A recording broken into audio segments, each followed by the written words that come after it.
మనసుని జయించటం కష్టమైన పనా సులువైన పనా గురుగారు? భూమిని మొత్తం కొనాలంటే కంటితో బయటకు చూడాలి, కానీ నన్ను నేను తెలుసుకోవాలంటే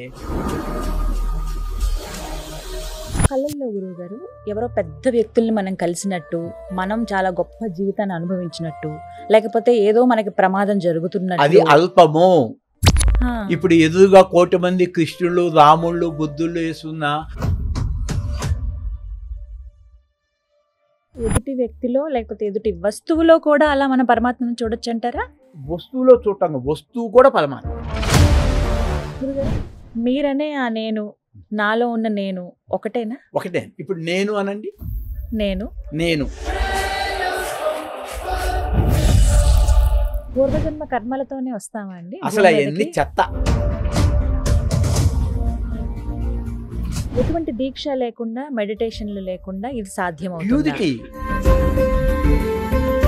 కళ్ళు తెరిచి చూస్తున్నప్పటి ప్రపంచం నిజమా, కళ్ళు మూసుకున్న తర్వాత చూసే ప్రపంచం నిజమా? కళ్ళు మూసుకున్నప్పుడు తెచ్చిన ప్రపంచము అబద్ధమే.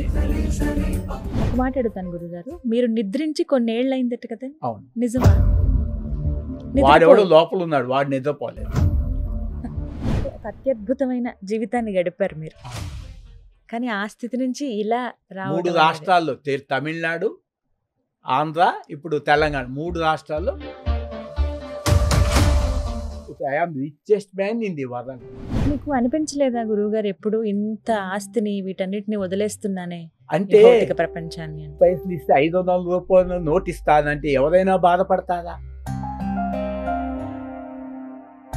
మీరు తీసుకునే ఆహారం ఏమిటి తెలుసుకోవచ్చు? ఏమి గుర్తుండవు. ప్రాణం పోతుందన్న భయం లేదు మీకు? అసలు నాకు చావు లేని వాడిని కదా, చావు లేని వాడిని పట్టుకొని చంపేదోడదా? పరమాత్మ అంటే మీకు ఎలా కనిపిస్తారు? కనిపిస్తే రామనుండ వారిని ఎప్పుడైనా మీరు దర్శించిన అటువంటి నాకు అసలు అవసరం లేదు, సందర్భాన్ని? దర్శిస్తే వచ్చేది కాదు. జగమే మాయ, బ్రతుకే మాయ, వేదాలలో సారమింతేనయా.